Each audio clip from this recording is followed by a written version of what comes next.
Hey guys, so we got our first extended look at the gameplay for NHL 23. In this video, we're going to go over the gameplay trailer in its entirety and take a look at all of the new features and gameplay animations that they've put into NHL 23. Let's not waste any time, let's dig into the trailer. Welcome to the EA Sports NHL 23 Gameplay Deep Dive.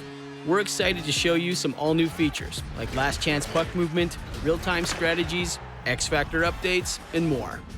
Last Chance Puck Movement is a new series of desperation gameplay animations that add an extra layer of authenticity and excitement to the game. Now, if you receive any level of contact, from light bumps to heavy shoves, you'll still be able to react. So right off the rip, they're giving us in-game examples of the last chance puck movement, and the more and more that I've seen this from examples in gameplay, the more excited I am for it, specifically for smaller players in-game. As we've known of the last few years, especially at the competitive level, the bigger the player, as long as they are the same skating as a smaller player, have a significant advantage because of their ability to bump people off the puck. As it currently stands, when you bump someone off the puck, they get kind of stun-locked and they're unable to actually move, and you lose the puck. However, with the last chance puck movement, it looks like you're going to be able to make those desperation passes and still get a shot off even with pretty decent power, which could help negate the advantage for bigger players.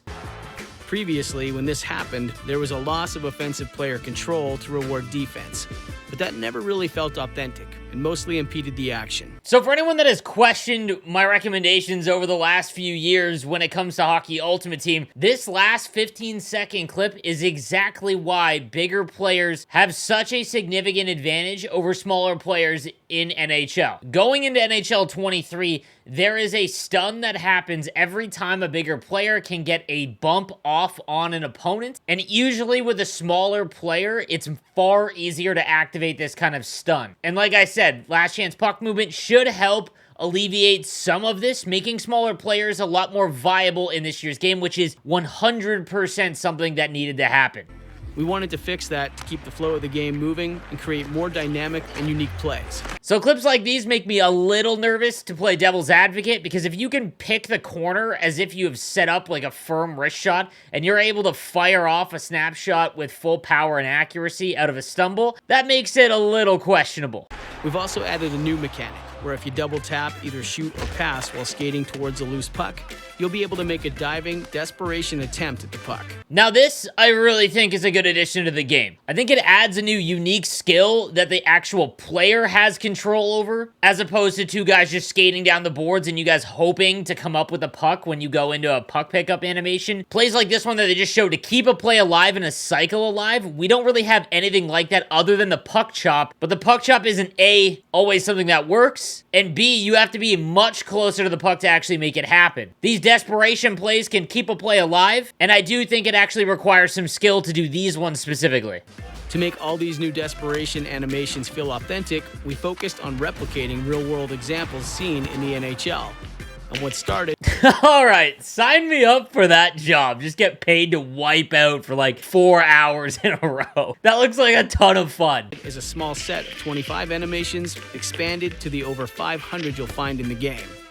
It's also important for us to... I still have hopes that the last chance puck movement is going to be more impactful in the defensive zone, as it should be, as opposed to the offensive zone. And like, this clip is a perfect example of how this could really help the game. Because again, you get stunned in your own zone because someone's bigger than you. You can at least clear the puck from danger. And I think that's a really unique skill that they're adding to the game. So this I love. Ensure the feature is balanced. So we added these moves in defensive situations as well.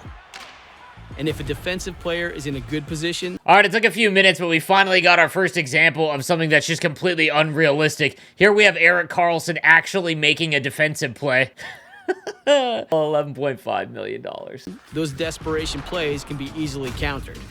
To ensure authenticity, we try to keep you on your feet as much as possible before resorting to these more compromised and unideal shots. I'm also really curious how many times that this actually activates, or how long you have to actually do a last chance puck movement. For example, if you get bumped, how long do you have to actually get that shot or pass off? Is it 0.5 of a second? Do you have a little bit if the puck is near you? And again, I think that this is going to change how you play defensively if it is something that you can really utilize. because for so long, it has basically been skate with your opponent and then just hammer up on the right stick to bump them off the puck. And if it's just not nearly as advantageous, it's going to be more about playing in position, which I think is great for the game. But again, it's all going to depend on how often this stumble animation into a shot actually activates. Strategies. To help give you more control over the action, we've updated our strategies across the board. We've added 2 new strategies to NHL 23. The first being the 1-3-1 power play, and on the penalty kill, we've added the 1-1-2, which you might know as triangle +1 or wedge +1.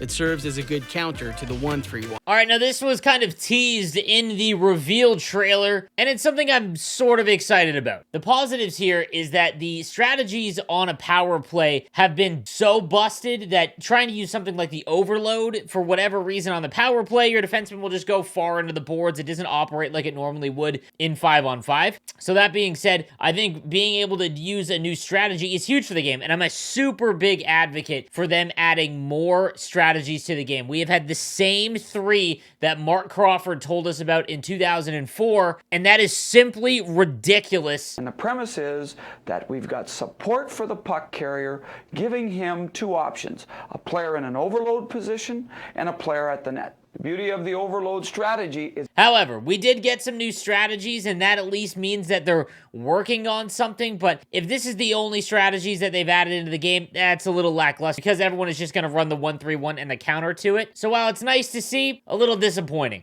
We've also added the ability to rearrange the player positions before and after the face-off, which will increase your ability to set up plays. All right, now I really wish this was in like all situations, but just on the power play, this is still a really cool addition to NHL 23.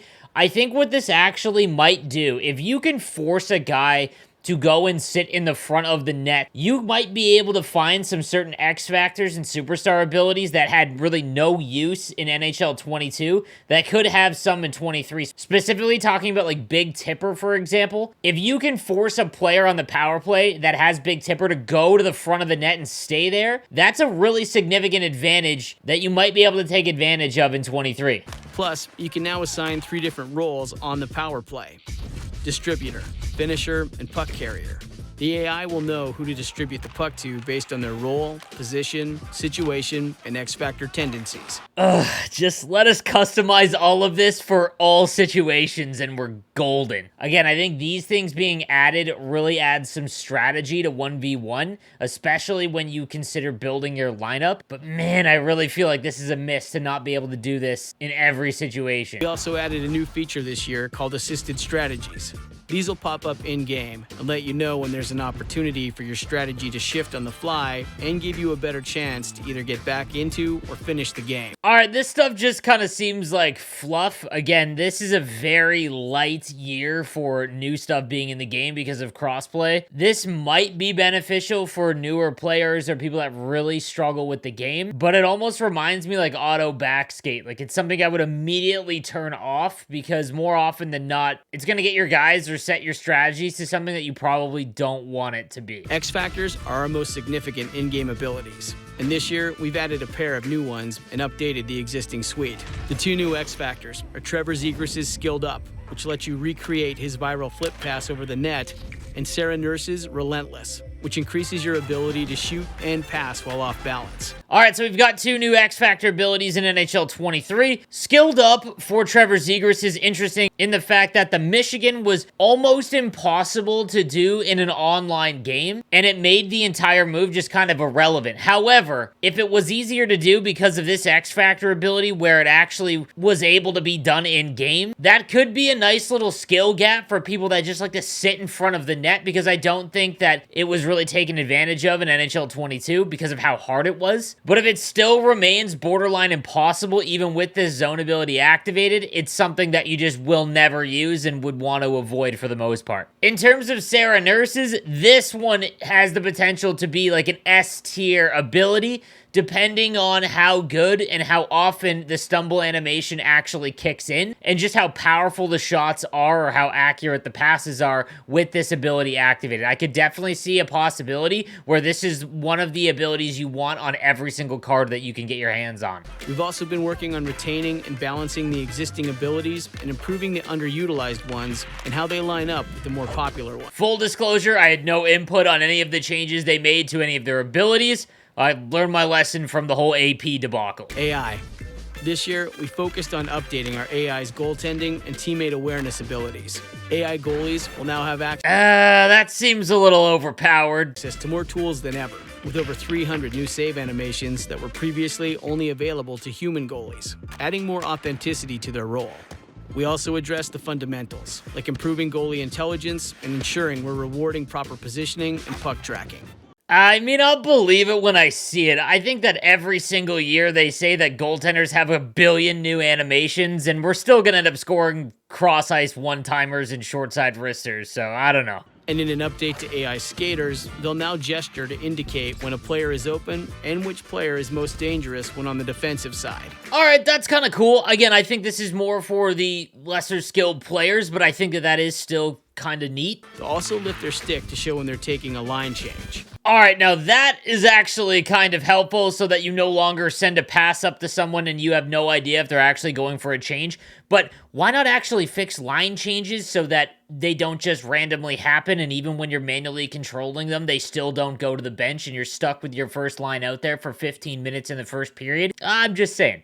These moments all lead to more authentic on-ice interactions and dynamic gameplay. Based on your feedback on NHL 22, we reworked Pass Assist, reducing the number of times you'll feel like you're completely off target, specifically on powered and out-of-vision passing. Okay, passing was absolutely horrid in NHL 22, and I'm not talking about the fact that there was no pass assist on, so you really had to manually aim your passes.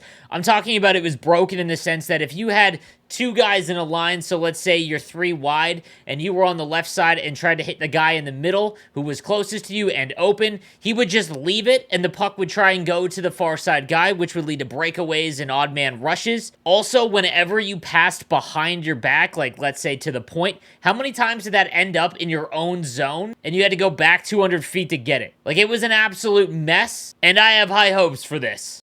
And to balance that, we're improving the ability to intercept or disrupt those passes if you're well positioned. Yeah, fool me once, EA, but even with the pass intercept model turned on in NHL 22, it ended up being a mess, so I'll believe it when I see it. But the offensive player will still be able to pass the puck behind the defender if they're positioned well, so the defenders won't act like a brick wall. We've also heard your feedback around poke checks, so we reduced player movement speed while in the defensive skill stick and decreased the effectiveness of poke checks when chasing or in a poor position. All right, if guys are actually slower when holding the defensive skill stick, that's by far the best addition that they're going to make to gameplay. I pray that this actually works because that's phenomenal. In addition, we increased puck carrier speed to create more separation between players and ensure that the fastest skaters in the league act like it. All right, that's a little dangerous, giving speed an even higher requirement so that it's really the only attribute you look at. Might end up being a tough look, but hey, it might separate the bad teams from the good teams a little bit more, so it's not just like 80 overall base cards can keep up with 99s. I mean, who knows? Thank you for tuning in. We'll be back in September to showcase more NHL 23 gameplay, presentation, game modes, and Hockey Ultimate Team. All right, just sort of my final thoughts.